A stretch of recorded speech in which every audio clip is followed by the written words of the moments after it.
அனைவருக்கும் வணக்கம். சிவாய நம. திருச்சிற்றம்பலம். தென்னாடுடைய சிவனே போற்றி, எந்நாட்டவர்க்கும் இறைவா போற்றி. போன வாரம் நம்ம உலவா கோட்டை அருளிய படலம், மாமனாக வழக்குரைத்த படலம், வரகுணனுக்கு சிவலோகம் காட்டிய படலம் பார்த்தோம். இன்னைக்கு ஒரு 4 படலம் பார்க்கலாம். ஏன்னா 4மே சின்ன சின்னது. ஆனா 4மே ஒருத்தரோட சம்பந்தப்பட்டதே. ஒரே ஒருத்தருக்கே 4 அதாவது இதுல எப்படி எடுத்துக்கணும் அப்படின்னா, ஒவ்வொருத்தருக்கும் ஒவ்வொரு லீலை பண்ணிக்கிட்டே வந்தாரு. இங்க இந்த ஒரே ஒருத்தருக்காகவே 4 லீலை நடந்திருக்கு. எளிவந்த தன்மைன்னு சொல்லுவாங்க இல்லையா? சுவாமிக்கு இசை பிடிக்கும். எந்த அளவுக்கு பிடிக்கும் அப்படின்னா, ஒருத்தருக்காக இந்த அளவுக்கு இறங்கி வர்ற அளவுக்கு அவருக்கு இசை பிடிக்கும். அந்த அளவுக்கு அவர் சங்கீத பிரியர். இசையால் வசமாகாத இதயம் எதுன்னு கேட்பாங்க இல்லையா?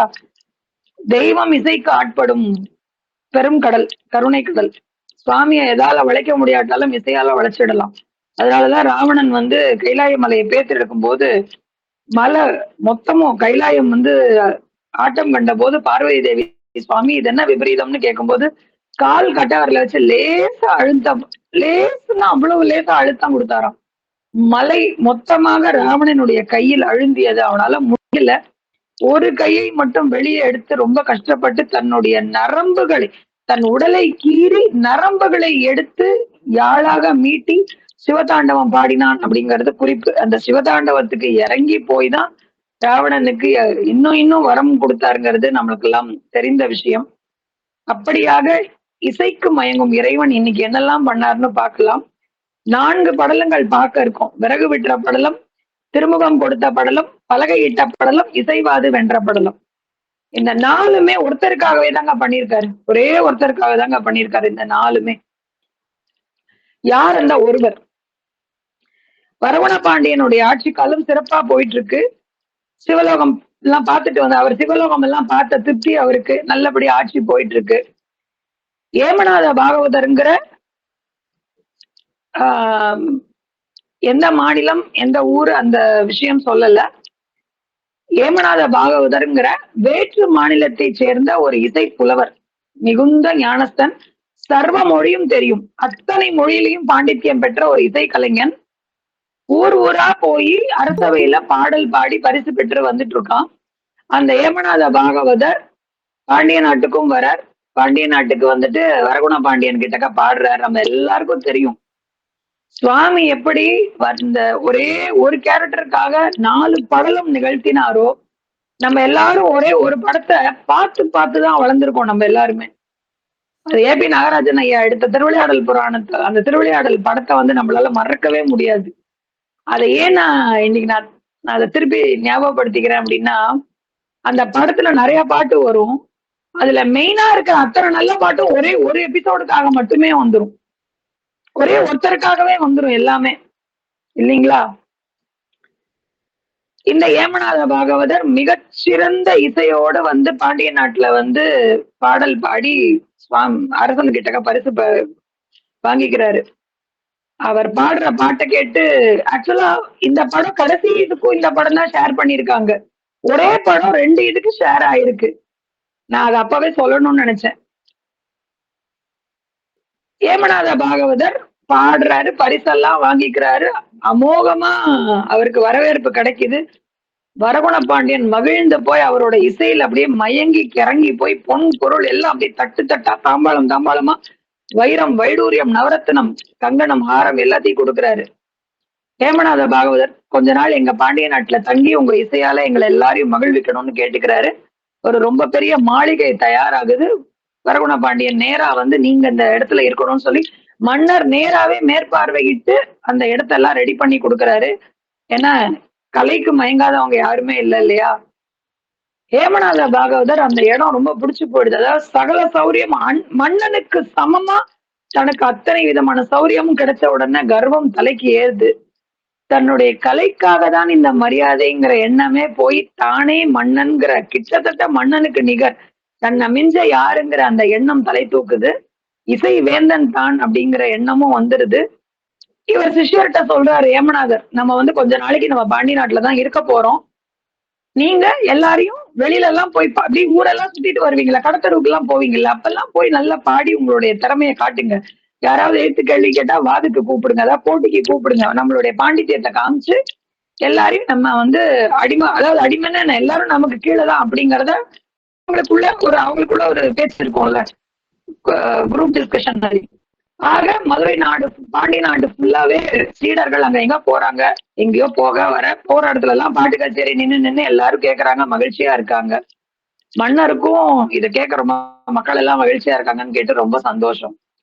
இதே மாதிரி போகும்போது ஏமநாத பாகவதருக்கு கர்வம் தலைக்கு ஏறி போய், இந்த பாண்டிய நாட்டுல எமக்கு மிஞ்சி பாடுறதுக்கு யாராவது இருக்காங்களா அப்படின்னு மன்னர்கிட்டக்க உரையாடல், எங்கேயோ ஆரம்பிச்ச பேச்சு எங்கேயோ போய், எனக்கு சமமா இந்த பாண்டிய நாட்டுல பாடுறவங்க யாராவது இருக்காங்களா அப்படின்னு கேக்குறாரு.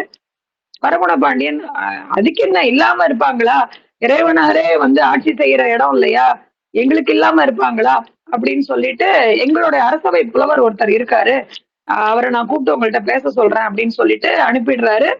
பானபத்திரருக்கு விஷயம் போகுது, பானபத்திரரை கூட்டிட்டு வர்றாரு. நான் சொன்னேன் இல்லையா, ஒரே ஒருத்தருக்காக 4 படலும் நடந்திருக்குன்னு. அந்த ஒன்னன் ஒன்னி ஹீரோ பாரபத்திரர் தாங்க. ஒன்னன் ஒன்லி ஹீரோ பானபத்திரருக்காக தாங்க இவ்வளவு விஷயம் பண்ணிருக்காரு. பானபத்திரரை கூப்பிட்டு மன்னன் சொல்றாரு, இந்த மாதிரி ஏமநாத பாகவதரோட நீ போட்டி போடுவியான்னு. நம்ம சோமநாத கடவுள் அனுகிரகம் பண்ணாருன்னா நான் தாராளமா போட்டி போடுறேன். ஏன் அப்படின்னா, இதை ஏன் முதல்ல சரின்னு சொல்லிடுறாருன்னா, ஏமநாத பாகவதர் பாடுற அன்னைக்கு அரசவைக்கு வரல பானபத்திரர். அன்னைக்கு அவர் வீட்டுல சிவ பூஜை இருக்குன்னு சொல்லி வீட்டுல பூஜையில இருந்துட்டாரு. ரொம்ப நல்லா பாடினாருங்கிற விஷயம் மட்டும்தான் அவருக்கு போச்சு. அவர் எப்படி பாடினாருன்னு நேர்ல கேட்கல. அதனால பானபத்திரர், அதனால என்ன, போட்டிக்கு தானே நான் தயார், பாடலாமே. சோமநாதர் மனசு வச்சா யார் வேணாலும் பாடலாமே, நம்ம சொக்கநாதர் மனசு வைக்க அருள் கொடுத்தா பாட முடியாம என்னன்னு கேட்டுடுறாரு. மன்னருக்கு ரொம்ப சந்தோஷம். சரி, நாளும் இடமும் முடிவு பண்ணிக்கலாம், நம்மளோட தர்பார்லயே வச்சுக்கலாம் போட்டியை. சரின்னு சொல்லிடுறாரு. போட்டி அறிவிச்சாச்சு. போட்டி அறிவிச்சதுக்கு அப்புறம் பானபத்திரர் மாலை நேரத்துல தன்னுடைய இல்லத்துல இருந்து கோயிலுக்கு போற வழியில பானபத்திரனுடைய சீடர்கள் அங்கங்க நின்று குரூப்பா, அங்கங்க நின்று கூட்டம் கூட்டமா நின்று பாடிட்டு இருக்காங்க. அப்படியே ஒட்டுமொத்த ஜனமும் மெய் மறந்து நிக்குது. பானபத்திரருக்கு தூக்கி வாரி போடுது. அவர் இப்பதான் அதை உணர்றாரு, என்ன நடக்குது இங்கன்னு. பானபத்திரர் ஏமநாத பாகவதரோட சீடர்களா இவங்கெல்லாம், எப்படி பாடுறாங்க பாத்தீங்களா. இவருக்கு இப்ப கொஞ்சம் கலக்கம் வருது. என்னது சீடர்களா, சீடர்களே இப்படி பாடினாங்கன்னா அப்ப அவர் எப்படி பாடுவாரு, நம்ம ஆழம் தெரியாம காலை விட்டுட்டோமோ, நம்ம தப்பு பண்ணிட்டோமோ, என்ன ஏதுன்னே தெரிஞ்சுக்காம நம்ம வந்து சரின்னு சொல்லிட்டோமோ அப்படிங்கிற பயம் வருது. என்ன பண்றதுன்னே தெரியல. வீட்டுக்கு போறாரு, மனைவி கிட்ட சொல்றாரு.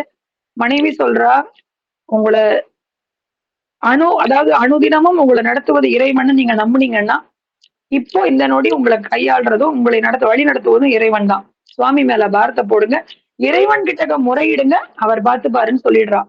மனைவி சொல்றது சரியா இருக்க கண்டு இவர் இறைவன்கிட்ட போய் முறையிடுறாரு. முறையிட்டுட்டு வந்து தூங்கிடுறாரு. நம்ம ஆளுக்கு யாராவது சும்மா ரோட்ல அங்க எங்கேயோ போறவன் சொக்கனாதான் கூப்பிட்டாலும் இதோ வந்துட்டேன்பான்னு எந்திரிச்சு ஓடுறவர். பானபத்திரர் கண்ணுல அப்படியே தாரதாரையா தண்ணியோட அழறாரு. மனசு கேக்குமா, வந்தாரு விறகு வெட்டியா. அவரால அந்த ஒரு என்ன சொல்றது, உடம்பு ரொம்ப தேஜஸா இருக்கு, பயங்கர தேஜஸ். சுவாமியினுடைய தேஜஸ் அழகுக்கும் சொல்லவா வேணும். ஒரு கந்தல் ஆடை கட்டிக்கிட்டு கொஞ்சம் அப்படி பாவப்பட்ட ஒரு ஜென்மம் மாதிரி தன்னை மாத்திக்கணும்னு நினைச்சாரு. ஆனாலும் அந்த அழகும் சௌந்தரியமும் அவரை விட்டு போகல. ஏதோ முடிஞ்ச வரைக்கும் ஒரு பழைய ட்ரெஸ்ஸையாவது எடுத்துக்கலாமேன்னு ஒரு பழைய வேட்டி மாதிரி ஒண்ணு உடுத்திட்டு, மேல ஒரு ரொம்ப நஞ்சு போன கண்டிஷன்ல இருக்கிற ஒரு துண்டை சுத்திட்டு, தலையில கொஞ்சம் விறகு சுமையெல்லாம் சுமந்துட்டு அப்படி விறகு வாங்கலையோ விறகு, விறகு வாங்கலையோ விறகுன்னு அப்படி வீதி வீதியா விறகு கூவி கூவி வித்துட்டு வராராம் சுவாமி. அடுத்த நாள் இதுதான் நடக்குது. அதாவது அவர் தூங்கிடுறாரு, அவருக்கு இன்னும் பதில் வந்து சேரல. பதில் அடுத்த நாள் தான் அவருக்கு கிடைக்க போகுது. இவரு அங்க இங்க அலைஞ்சு தெரிஞ்சு விறகு வாங்கலையோ விறகுன்னு எல்லாம் கேட்டுட்டு ஊர்ல இருக்கிற, அதெல்லாம் நீங்க இமேஜின் பண்ணிக்கோங்க. அவர் எப்படி சிவாஜி சார் வந்து பாடி பேசி எல்லாம் பண்ணுவாரோ அதெல்லாம் நீங்க தாராளமா இமேஜின். ஏன்னா அவரை விட்டா செய்யறதுக்கு நமக்கெல்லாம் யாருமே இல்லை. எந்த ஒரு விஷயமே காட்சி வழியா உள்ள போறதுதான் அப்படியே நிக்கும். அந்த வகையில பார்த்தா சிவாஜி சார் அடிச்சுக்க யாரும் கிடையாது. அவர் இங்க அங்க சுத்திட்டு ஏமநாத பாகவதர் இருக்கிற அந்த அரண்மனை மாளிகை மாதிரியே இருக்கிற அந்த இடத்தோட வாச திண்ணையில அந்த கந்தல் துண்டை வச்சு ஒரு 2 தட்டு தட்டிட்டு அப்படி துண்டை விரிச்சு படுத்துக்கிறாரு. அதே மாதிரிதான் கொசு கடிக்கிற மாதிரி இருக்கேன்னு சொல்லி, கொசுக்கு கடிச்சிருக்குமான்னு தெரியாது, கொசு கடிக்கிற மாதிரி இருக்கேன்னு சொல்லி தூக்கம் வரலையே அப்படின்னு சொல்லி பாடுறாரு. பாடும்போது சாதாரி பண் பாடினார் அப்படிங்கிற குறிப்பு இருக்கு. இன்னைக்கு காலகட்டத்துல சாதாரி பண் அப்படிங்கிறது பந்துவராளி ராகம்னு சொல்லுவாங்க. பந்துவராளி ராகம் எப்படி என்ன மாதிரி இருக்கும்னா நிறைய ரேகா மா பத நீ சா சா நீ தா கோ மா க ரே சா. இது அந்த பந்துவராளியோட ஆரோகணம் அவரோகணம் ஸ்வரம் எப்படி இருக்குங்கிறதுக்காக சிவ சிவ சிவயன ராதா உருகி பாடியிருப்பார் தியாகராஜர். தியாகையர் வந்து அப்படியே சுவாமி மேல திருவையார் ஐயாரப்பர் மேல அப்படியே உருகி பாடியிருப்பார். இந்த ராகமே ரொம்ப உருக்கமான ஒரு உணர்வை கொடுக்கக்கூடிய ராகம். பந்துவராளி ராகம் பேரு. பண்ணா வைக்கும் போது சாதாரி பண்ணுன்னு சொல்லுவோம். உங்களுக்கு இன்னும் உதாரணம் சீக்கிரமா புரியணும்னா, ஏழஸ்வரங்களுக்குள் எத்தனை பாட்டை எல்லாரும் கேட்டிருப்பீங்க. ஸ்ரீவித்யாமா பாடுவாங்க அபூர்வ ராகங்கள்ல. அந்த பாட்டு அந்த ராகம் தான். அந்த டியூனை ஞாபகம் வச்சுக்கோங்க. சாதாரி பண் பாடுறாரு பாடுறாரு பாடுறாரு பாடுறாரு. அப்படியே ஏமநாத பாகவதருக்கு முதல்ல யார் இது வாசல்ல பாடுறதுன்னு கேட்க போய் கொஞ்ச நேரம் கழிச்சு இது என்னது இப்படி பாடுறாங்கன்னு, யாருப்பா அதுன்னு, எல்லாரும் நகருங்க நான் போய் கேட்கறேன்னு எதிர்த்தாப்புல வந்து நின்னு கேட்க கேட்க கேட்க அப்படியே நெக்குருகி போய் நிக்கிறாரு. கண்ணு கலங்குது, என்ன பண்றதுன்னு தெரியல. அப்படியே கம்மனு பாத்துட்டே இருக்காரு. இவர் பாடிட்டு இப்படி எதாச்சியா திரும்புறாரு. அங்க ஒருத்தர் நிக்கிறாரு. யாரு சாமி நீ? எது சாமி இங்க நின்னு பாத்துட்டு இருக்க? நீ எப்பா நீ யாருப்பா? நான் விறகு வெட்டிங்க. சரி எந்த ஊரு? நீ இதே ஊர் தான். சரி பாட்டெல்லாம் எப்படி? ஐயோ பாட்டெல்லாம் நான் அது ஏன் கேக்குறீங்க, இந்த ஊர்ல பானபத்திரர்னு ஒருத்தர் இருக்காரு. பானபத்திரரா? ஆமாங்க, பானபத்திரர்னு ஒருத்தர் இருக்காரு. அவரு நிறைய மாணவர்களை உருவாக்குனாரு. ஆனா எனக்கு என்னன்னா, உனக்கு சங்கீதம் எனக்கு அவ்வளவா வராதுங்களா?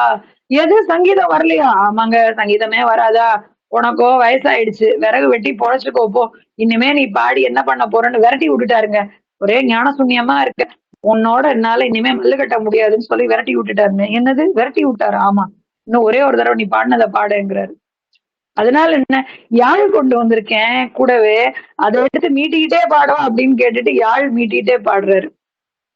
பானவத் ஏமநாத பாகவதர் அப்படியே கரைஞ்சு போய் நிக்கிறாரு. கண்ணுல தண்ணி ஆறா பெருகுது.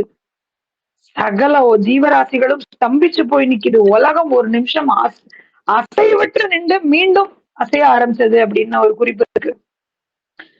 சிருஷ்டியே ஒரு நிமிஷம் நின்னு போற அளவுக்கு ஒரு இசை. காலில் விழுந்து கதற அளவுக்கு, எப்பா சாமி போதும், கைய காலா நினைச்சு கேக்குற.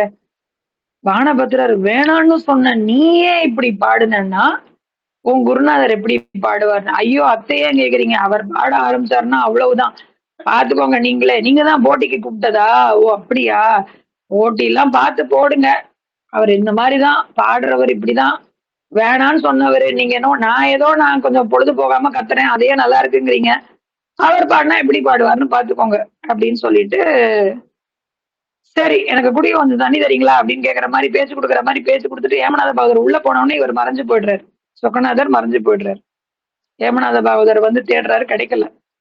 சரி அவங்க எங்கேயோ எந்திரிச்சு போயிட்டான்னு சொல்லி உள்ள வந்து எல்லாரும் எழுப்புறாங்க. எந்திரி எந்திரி, நம்ம இந்த ஊர் சரிப்படாது, ஆழம் தெரியாம காலை விட்டுட்டோம். மன்னனுக்கு தெரிஞ்சதுன்னா கொலை குத்தம் ஆயிடும். ஏன்னா சும்மா போறவன வம்பு இழுத்து இருக்கும். அவனோட அரசவை புலவரை, வரகுண பாண்டியனோட அரசவை புலவரை, அதாவது ஆஸ்தான புலவரை வாதுக்கு கூப்பிட்டுருக்கேன். தோத்துக்கிட்டு போயிட்டேன்னு வையேன், காலாகிரகத்துல தூக்கி போட்டுருவான். அவன் நல்லவன் தான், ஆனா தன்னுடைய புலவனை யாராவது அவமானப்படுத்தும் போது எந்த மன்னனுமே தாங்கிக்க மாட்டான். ராவோட ரவா ஊரை விட்டு ஓடிடலான்னு சொல்லி, எப்படி சிவாஜி சார் சுருட்டி செஞ்சுருட்டி தோடி பைரவி போ எல்லாரும் ஒவ்வொன்னா போன விரட்டி விடுவாரோ அதே மாதிரி தன்னுடைய மூட்டை முடிச்சுகள் எல்லாத்தையும் கட்டிட்டு ராவோட ரவா போயிடுறாரு. இந்த விஷயம் அடுத்த நாள் தூங்கும் போது பானபத்திரருக்கு மொத்தமும் கனவில் சொல்லப்படுகிறது. சுவாமி வந்து சொல்றாரு, இன்னைக்கு என்ன நடந்துச்சு தெரியுமா? நேத்து நீ அழுதியா? அழுதுட்டேட்டு தூங்கிட்டியா?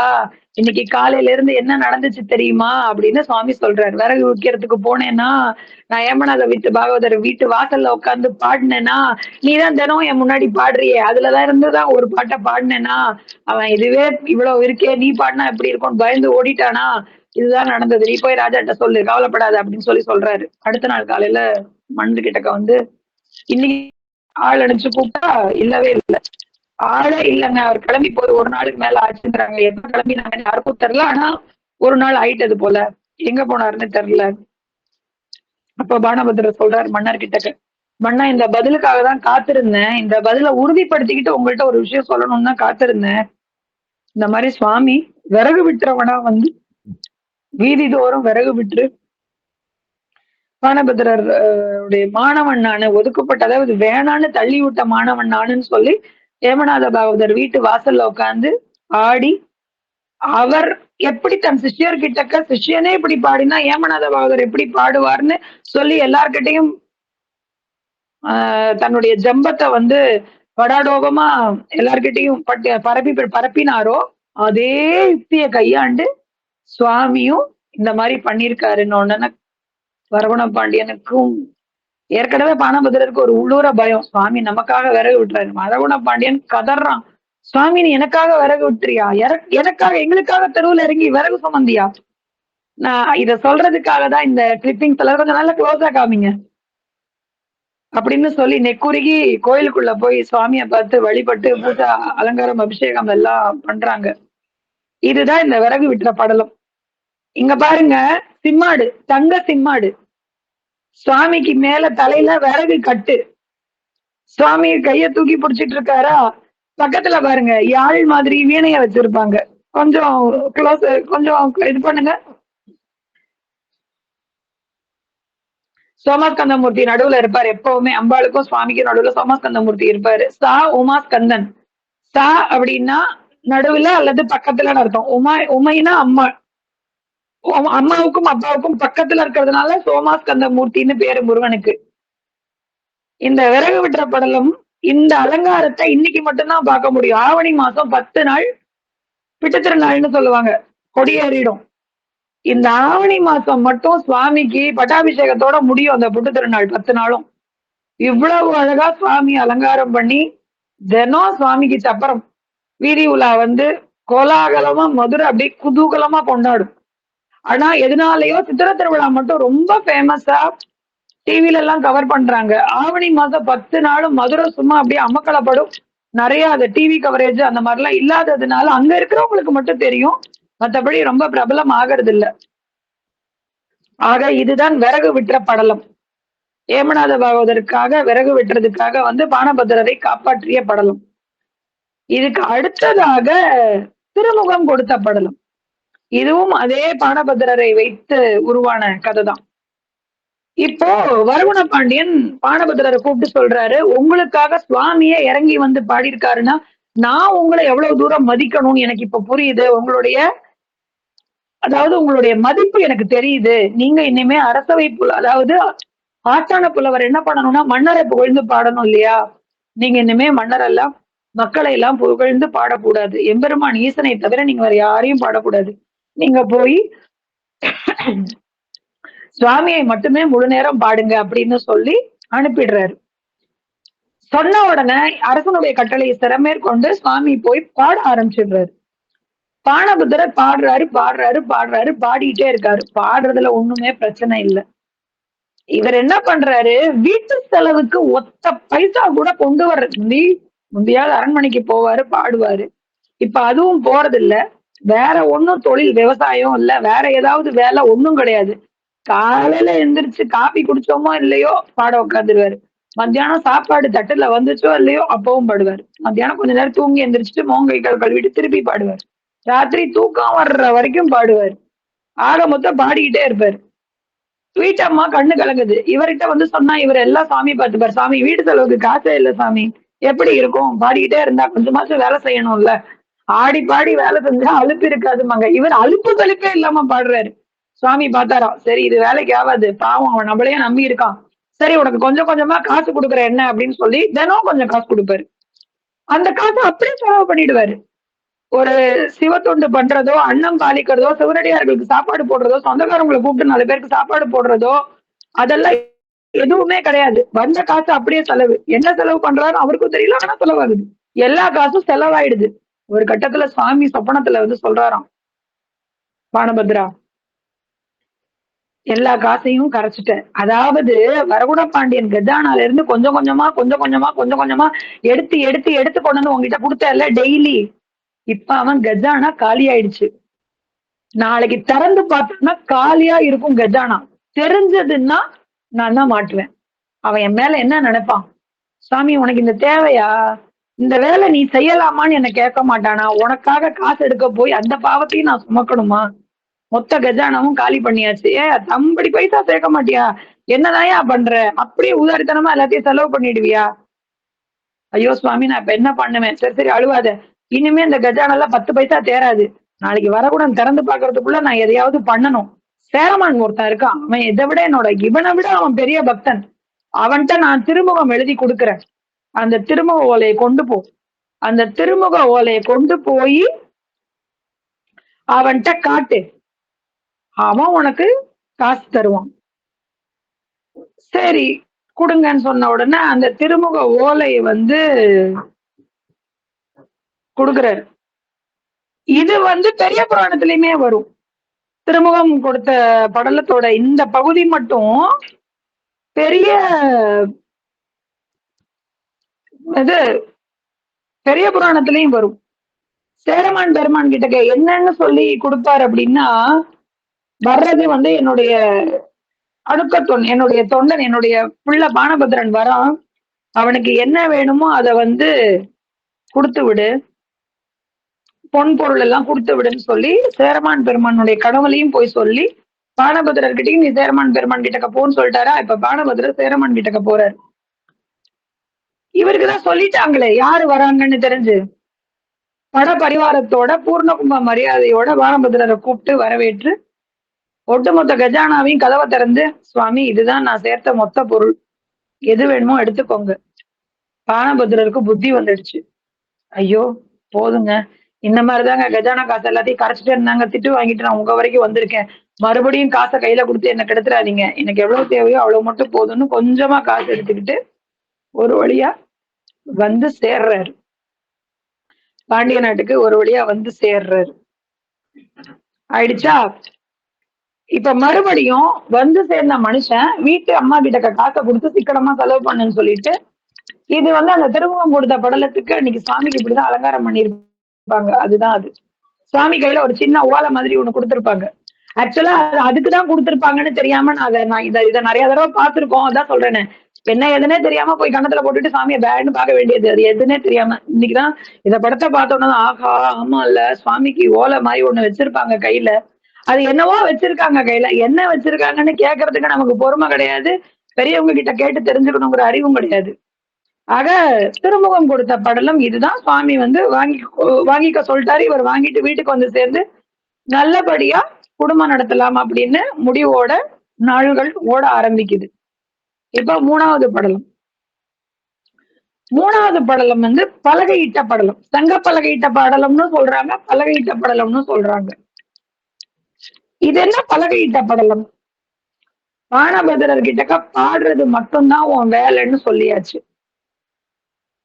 பாடுறாரு பாடுறாரு பாடுறாரு பாடிக்கிட்டே இருக்காரு. அடாது மழை பெய்தாலும் விடாது பாடுறதுங்கிறதுல உறுதியா இருக்காரு. வருஷம் 365 நாளும் பாடிக்கிட்டே இருக்காரு. சொக்கநாதருக்கு தன் பிள்ளை இப்படி உருகி உருகி பாடுறானே, இவனை யாருமே கண்டுக்க மாட்டாங்களே, இவனோட மதிப்பு மரியாதை தெரிஞ்சாதானே 4 பேர் இவனை மதிச்சு 4 இடத்துக்கு கூப்பிடுவாங்க அப்படிங்கிற ஒரு கரிசனம். இவன் இன்னைக்கு கோயிலுக்கு வரும்போது இவன் பாடுறத ஊரே கேட்கும்படியா பண்ணணும்னு நினைச்சுக்கிறாரு. கடுமையான மழையும் புயலையும் கொடுக்கிறார். கடுமையான மழையும் புயலும்.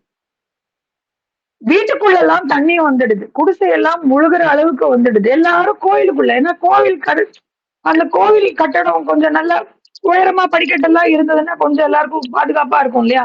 எல்லாரும் கோயில் கிட்ட வந்து குழுமிடுறாங்க.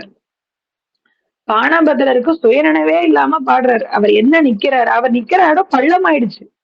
மழை தண்ணி சேர்ந்து சேர்ந்து சேர்ந்து இங்க இவ்வளவு தண்ணி வந்துருச்சு. நெஞ்ச அளவுக்கு தண்ணி வந்துருச்சு. பள்ளத்துக்குள்ள நின்று பாடிட்டு இருக்காரு. அப்போ ஐயோ இந்த ஆளு சொன்னா கேட்க மாட்டான் போல இருக்கே. பாரு தண்ணியே கழுத்து வரைக்கும் வந்துரும் போல, அந்த ஆள் பாட்டுல பாடிட்டு இருக்காருன்னு சொல்லி பலகை மிதந்து வர செய்யறாரு. இந்த பலகையில உட்கார்ந்து பாடு அப்படின்னு அசரீரி கேக்குது.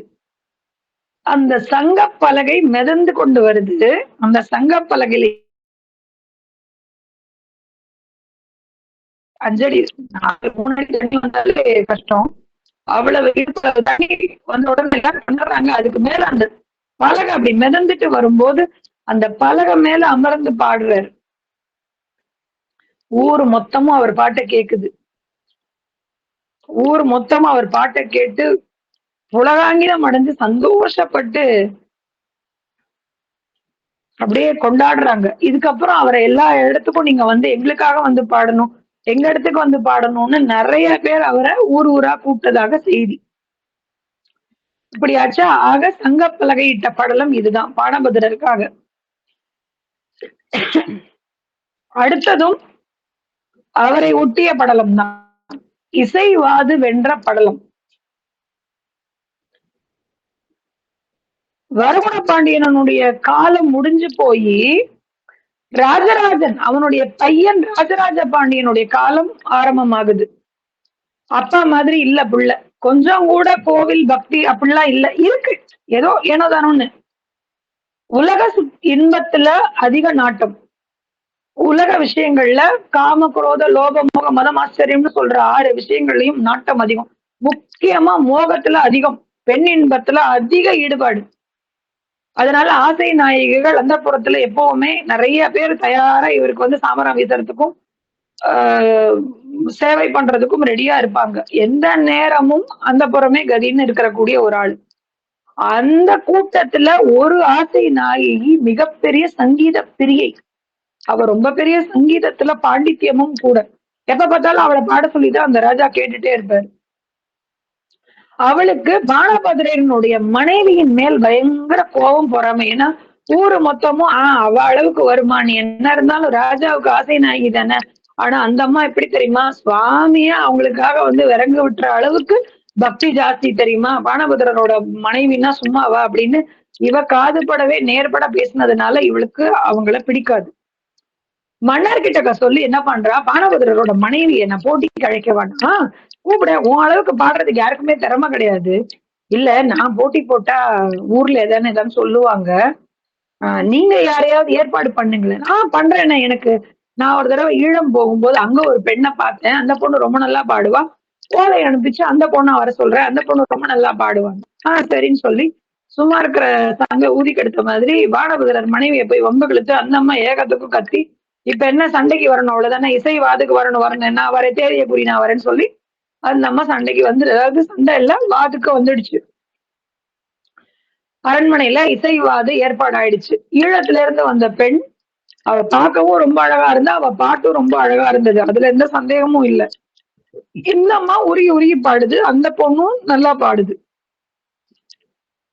ஆனா தீர்ப்பு கொடுக்கும் போது பொதுமக்கள் வந்து 2 பேருக்குமே சமமா இருக்குங்கிற மாதிரி அபிப்பிராயப்படுறாங்க. ஐயோ 2 பேரும் இவ்வளவு நல்லா பாடுறாங்க, இதுல யாரு வசதி யாரு கம்மின்னு சொல்ல முடியலையே, இதுல வந்து போட்டி போடுறது ரொம்ப கஷ்டமா இருக்கும் போலயே, முடிவு பண்றதே கஷ்டமா இருக்கும் சொல்லும் போதே மன்னர் சொல்றாரு, இல்ல ஈழத்துல இருந்து வந்த பெண்ணுதான் ரொம்ப அழகா பாடினா, பானுபத்திரனோட மனைவிக்கு அந்த அளவுக்கு பாட தெரியலன்னு. அந்த அம்மாவுக்கு கோவம் வந்துடுச்சு. ஐயோ யார பார்த்து பாட தெரியாதுன்னு, நான் இன்னைக்கு எல்லாம் பாடிக்கிட்டே இருந்தானா ராகம் கூட உனக்கு எல்லாம் கண்டுபிடிக்க தெரியாது, புதுசு புதுசா கற்பனை இல்ல இறைவன் கொடுத்த அருளால என்னால புதுசு புதுசா ராகத்தை உண்டாக்கி பாட முடியும், யார்கிட்ட வந்து என்ன பேசுறேன்னு.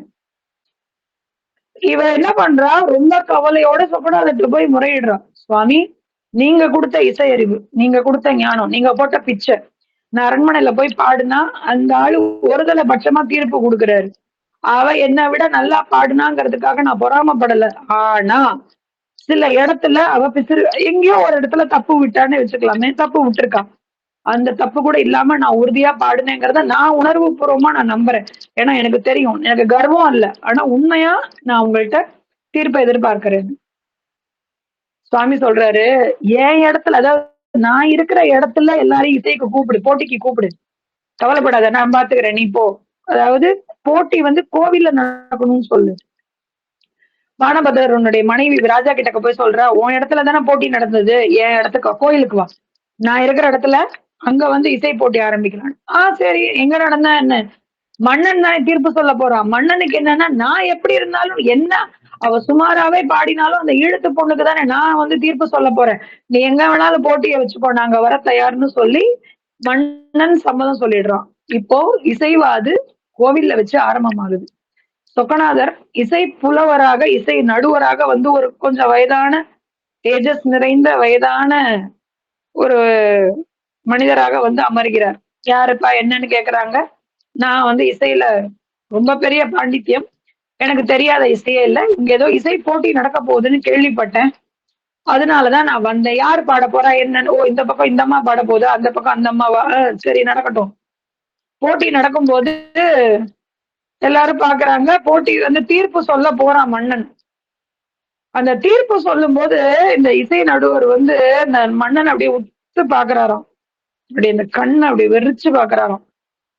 இப்போ ராஜராஜனுக்குள்ள ஒரு பயம், ஐயோ அவர் என்ன நம்மளே இப்படி குறுகுறுன்னு பாக்குறாரு, நம்ம எதுவும் தப்பு பண்ணிட்டோமோ, நம்ம தீர்ப்பை உடனடியா சொல்லிட்டோம்னு அவருக்கே தெரிஞ்சு போச்சோ, கண்டுபிடிச்சிட்டாரோ அப்படின்னு ஏதோ ஒரு தயக்கம். இப்ப சொல்லு தீர்ப்ப, உண்மையா சொல்லு, யார் நல்லா பாடினான்னு சொல்லு அப்படின்னு இப்படி வெறிச்சு பார்த்து கேக்குறாராம் சுவாமி. பானபதரனுடைய மனைவிதான் நல்லா பாடினாங்க. திரும்பவும் சொல்லு, பானபதரனுடைய மனைவிதான் நல்லா பாடினாங்க. அப்புறம் ஏன் மாத்தி சொன்னேன்? இல்ல, அது புத்தி கெட்டு போய் மாத்தி சொல்லிட்டேன். போட்டியினுடைய சட்டம் என்ன? தோற்றவர்கள் வந்து வென்றவர்களுக்கு அடிமையாக இருக்கணும்னு ஞாபகம் இருக்கா? ஞாபகம் இருக்கு. இப்ப சொல்லு தீர்ப்ப. தீர்ப்பு சொல்றேன், பானபுதரனுடைய மனைவி தான் ஜெயிச்சாங்க. அதனால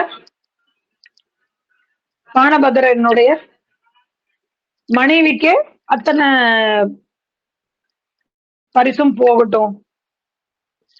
இப்போ அந்த ஈழத்து பெண் சொல்றா, நான் ஒத்துக்கிறேன், தெய்வீகமான இசை திமிர்ல நான் வந்து உங்களை வந்து எதிர்வாதம் பண்ணேன், உங்களுக்கு நான் அடிமையா இருக்கணுங்கிறதுதான் சட்டம், நான் உங்களுக்கே அடிமையா இருக்கேன். பானபத்திரனுடைய மனைவி சொல்றா, யாரும் யாருக்கும் அடிமை இல்லை, உலக உயிர்கள் அத்தனையும் பதி ஒருவனுக்கே அடிமை, இந்த பசுவானது அத்தனையும் இறைவனான தலைவனுக்கே அடிமை, வேற யாரும் யாருக்கும் அடிமையா இருக்கவே முடியாது, இருக்கவும் கூடாது.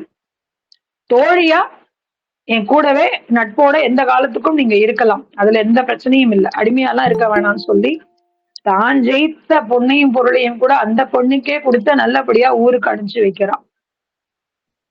வீட்டுக்கு வந்துட்டு இந்த மாதிரி நடந்தது எல்லாத்தையும் சொல்றா. பானபத்திரர் என்ன பண்ணுவாரு, அவருக்கு தேங்க்ஸ் எல்லாம் சொல்ல வருமோ வராதோ தெரியாது, மறுபடியும் ஒரு பாட்டு பாடுவாரு. ஆகா, இப்படிப்பட்ட ஒரு பெரிய வாய்ப்பை கொடுத்தியே அப்படின்னு அதுக்கு ஒரு பாட்டு பாடுவாரு. ஆக இப்படியாக இசையால் மட்டுமே சுவாமியை கட்டி போட்டு தனக்காக ஒரு தடவை இல்ல, 2 தடவை இல்ல, 3 தடவை இல்ல, 4 தடவை திரும்ப திரும்ப திரும்ப திரும்ப அந்த ஒரு குடும்பத்துக்கே இத்தனை எபிசோடா அப்படின்னு கேட்கிற அளவுக்கு பானபத்திரனுடைய இசையால் சுவாமி கட்டுண்டு அந்த அந்த பானபத்திரரை தன்னுடைய செல்ல குழந்தையாக பாவித்து அருள் புரிந்தார்ங்கிறது தான் இன்றைய 4 திருவிளையாடல் படலங்களினுடைய சாராம்சம். ஆக விறகு விட்டுற படலம், அதுல ஜெயிச்சதுனால காசெல்லாம் செலவாகி திருமுகம் கொடுத்த படலம், திருமுகம் கொடுத்த படலத்துக்கு அப்புறமும் வந்து ஊர்ல அவருடைய பெருமை எல்லாருக்கும் தெரியணுங்கிறதுக்காக சங்க பலகை இட்ட படலம், அதுக்கப்புறம் பானபதரனுடைய மனைவியை வாதுக்கு கூப்பிட்டதால இசைவாது வென்ற படலம். இந்த 4மே ஒன்னோட ஒண்ணு ரொம்பவே தொடர்புடையதா இருக்கு. மாணிக்க வாசகருக்கு கதை அந்த இது வரும்போது அப்படி வரும், இன்னும் இருக்கு. பிட்டுக்கு மண் சுமந்த படலம் எல்லாம் வரும்போது அதெல்லாம் அப்படி ஒன்னோட ஒண்ணு நிறைய பரியாக்கின படலம் எல்லாம் கனெக்டிவா வரும். அதே மாதிரி இதுவும் அப்படி ஒன்னோட ஒண்ணு தொடர் சங்கிலியா இருக்கு. ஆக இந்த 4 படலங்களை இன்னைக்கு சுவாமி நமக்கு சிந்திக்கிறதுக்கு வாய்ப்பு கொடுத்திருக்கிறார். சிவாய நம. திருச்சிற்றம்பலம். நன்றி. வந்திருந்த அனைவருக்கும் நன்றியையும் மகிழ்ச்சியையும் வாழ்த்துக்களையும் தெரிவித்துக் கொள்கிறோம். வான்முகில் வளாது பெய்க, மலிவளம் சுரக்க, மன்னர் கோன்முறை அரசு செய்க, குறைவில்லாது உயிர்கள் வாழ நான் மறை அறங்கள் ஓங்க, நற்றவம் வேள்வி மல்க, மேன்மைகள் செய்வ நீதி விளங்குக உலகம் எல்லாம், ஆறிரு தடந்தோள் வாழ்க, அறுமுகம் வாழ்க, வெற்பை கூறு செய்த நிவேல் வாழ்க, குக்குடம் வாழ்க, செவ்வேல் ஏறிய மங்கை வாழ்க, ஞானதன் அணங்கு வாழ்க, மாறில்லா வள்ளி வாழ்க, வாழ்க சீரடியாரெல்லாம். திருச்சிற்றம்பலம். தென்னாடுடைய சிவனைய போற்றி, எந்நாட்டவர்க்கும் இறைவா போற்றி.